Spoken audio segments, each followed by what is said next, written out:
Hey, it's mrkeyzzz, and in this video we're going to take a look at how to describe and label the various sections of our instrumental. Now in a previous video I didn't mention that you have to make sure once you're done setting up your instrumental that you change the project back to keep from adapt. If you keep it in adapt mode, later on when we start adding acapellas, what's going to happen is it's going to take on the tempo of those acapellas and it's going to mess with the tempo of the project. So in order to preserve the tempo of the project, set it back to keep.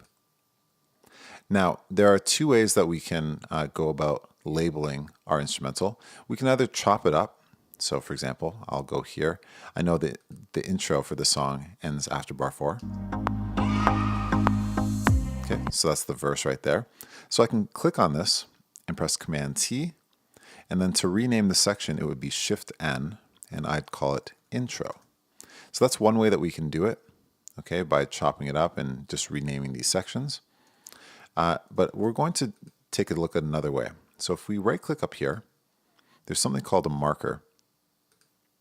And I prefer to use markers over arrangement. That's a third way, I guess. But I prefer to use markers. So we're going to right click and get rid of the tempo.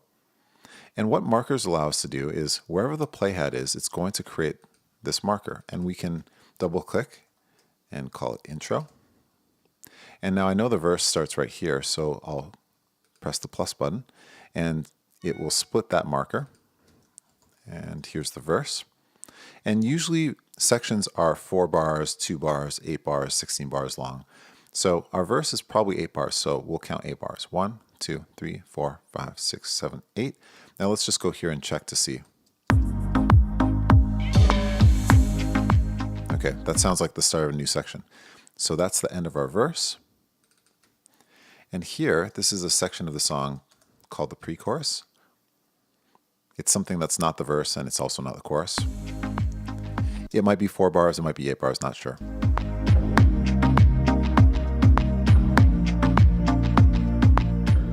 Okay, let's see if it finishes here. Okay, no, it's still going on. So that means it's 8 bars. So 5, 6, 7, 8. So this should be our chorus right here. Let's just play from here. Okay, perfect. That's our chorus. Plus button. Here's the chorus.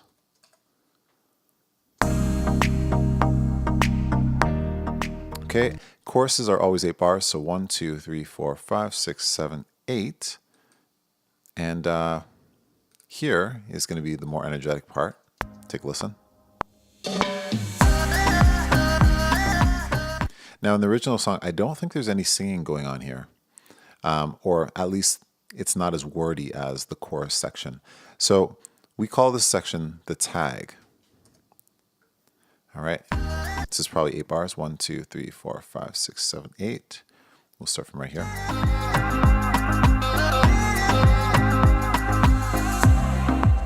Okay, and now we have verse 2. So we're going to continue going all the way through the song and doing this. Now I don't want to bore you too much by doing this, so I'm going to take this off screen and I'm going to assign the rest of the markers. And we're back. So if you take a look, we have the intro, the verse, the pre-chorus, the chorus, the tag, verse 2, the pre-chorus again, the chorus, the tag, and then this section right here. I'll just play it.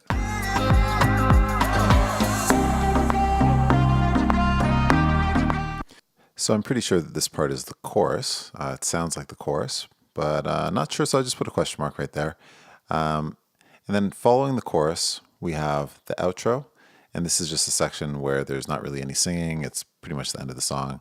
And then I put this section right here called end, and all this is just to signify where I shouldn't put anything after. So at the end of bar 84, this is where we should end.